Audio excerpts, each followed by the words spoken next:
let's make typography a better experience for us designers and explore some interesting and free resources in today's video. So the first one is both interesting and handy. This website allows you to calculate the right size for your text in relation to the distance and also the perceived size. Now you can lock any of these three values, and so you have to play around with these calculations to work out the optimum size of your text in relation to things like the distance from the actual text itself. Now this is very handy and it's a really good resource because I think we all can make great use of this in our graphic design workflow from time to time. Be it working with type on screens or on print media, it will come in use. Now website number 2 has a lot to offer in just one website, and we are going to have a look and a walk around this resource. And firstly, we're going to check out the fonts in use tab. And so we have several categories here such as logo, movies, music, games, and books.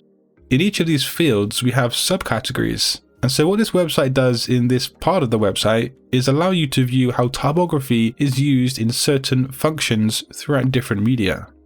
I'm quite an avid logo designer, so I'm going to check out some fonts in use in the logo category of organization. And seeing as we are in 2020 and things are pretty wild at the moment, let's have a look at the World Health Organization. So the awesome thing about this website is that it basically has a case study on every single clickable entity. Here we can see background info on the World Health Organization, as well as things like their logo, the font that was used for their design, and much more. We have the exact font name here, and we can even be directed to the download to actually grab that font if you want to use it. Now of course, you are unlikely to find the fonts here for free because major companies and entities will often use a highly priced font, or they have a custom font specifically made for their logo. So yeah, this website still has a lot more to offer. So let's check out a movie and head into the horror genre and see what we can find there. In here, as before, we can check out the font used for the movie artwork, and below we can even enter in some display text, which even has the ability to change the color for us right here. Now on this website we can also download free fonts directly, because they do have some pretty good fonts on here for you to look at. Even though the selection is quite small, I would say it's still worth a look around. There are some for commercial use and others don't have a commercial use license. But I feel the main attraction for this website is that you can actually study what fonts are used in famous brands, and you can learn why they are used and even download the font directly.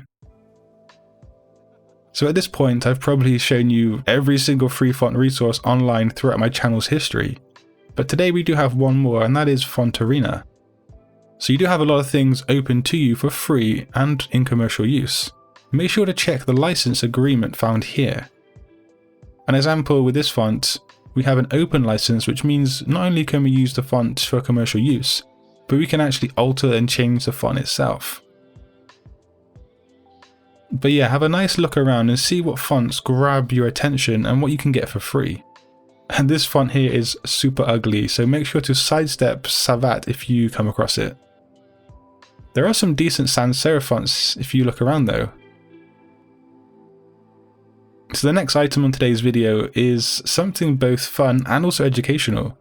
Now this is a game where you need to guess the fonts, and you start off with a low number of fonts and low level in the game. You need to get a certain amount of correct answers in a row to move to the next level, and when you move up a level, a new font is added into the possible choices for you to choose from.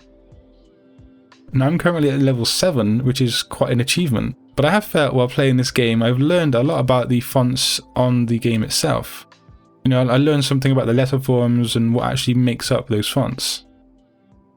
It's actually quite addicting, and it did take me a while to get to level 7 actually. And as you can see, I am close to leveling up to level 8. So if you think you can actually beat my score of 183 at level 8 and with 19 correct answers in a row, go ahead and give it a try.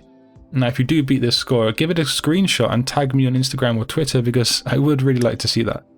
About 1 year ago, I made a video on certain rules for typography or industry standards for laying out type. In that video you can find things like leading values, how many characters should be in a single line, and loads of other metrics and, really neat things to learn about. So if you want to brush up your knowledge and your skills when it comes to typesetting, click the video at the end of today's video and boost your awareness when it comes to laying out typography. And until next time guys, design your future today. Peace.